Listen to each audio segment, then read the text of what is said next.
In this video, I'm going to talk about protein synthesis, which includes two major parts that work together: transcription and translation. In transcription, mRNA is made from a DNA template strand, and in translation, the mRNA is turned into amino acids that form a polypeptide chain.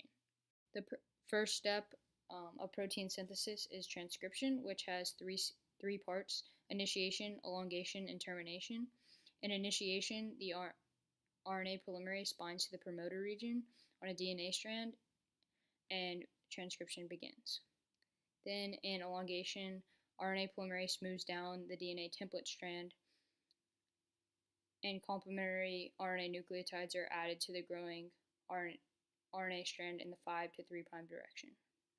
Then, termination occurs when the RNA polymerase reaches a signal that tells it to stop, and the mRNA strand and the RNA polymerase detach from the DNA strand. This occurs in the nucleus in eukaryotes and the cytosol in prokaryotes. In eukaryotes, transcription produces pre-mRNA, not mRNA, so it must be processed before it can be moved on to translation. In RNA processing, a 5' cap, which is a modified guanine, is added to the 5' end of the pre-mRNA, and then the poly A tail is added to the 3' end, and the poly A tail is made of 100 to 300 adenines. The 5' cap and the poly A tail are added to the ends to protect the RNA and ensure that none of it is damaged. They also help attach the mRNA strand to the ribosome in translation. RNA processing also includes the slicing out of introns, which are non-coding regions of the pre-mRNA.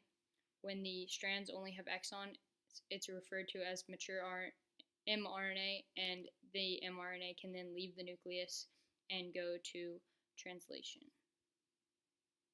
The last step of protein synthesis is translation, and translation has the same three steps as transcription, which are initiation, elongation, and termination. In initiation, the mRNA binds to the attaches to the ribosome, and the mRNA start codon attaches to the tRNA anticodon that carries methionine, and that starts the process of translation.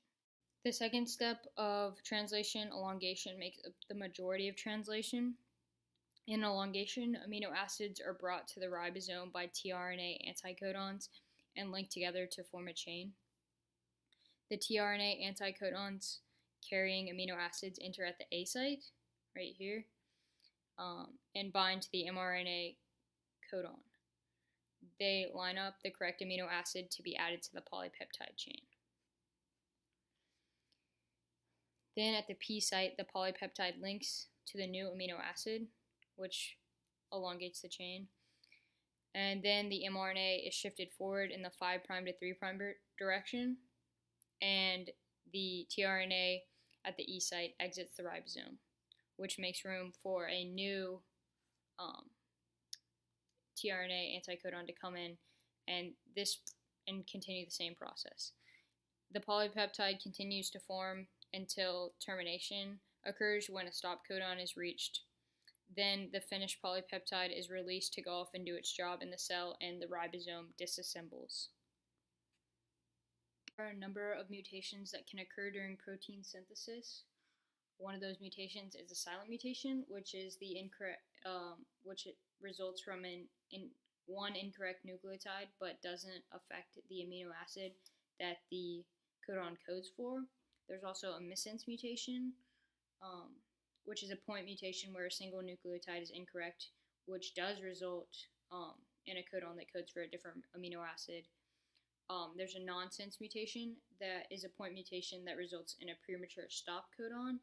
And there's a frameshift mutation, which is caused by an insertion or deletion, and it shifts the way the whole sequence is read, because every codon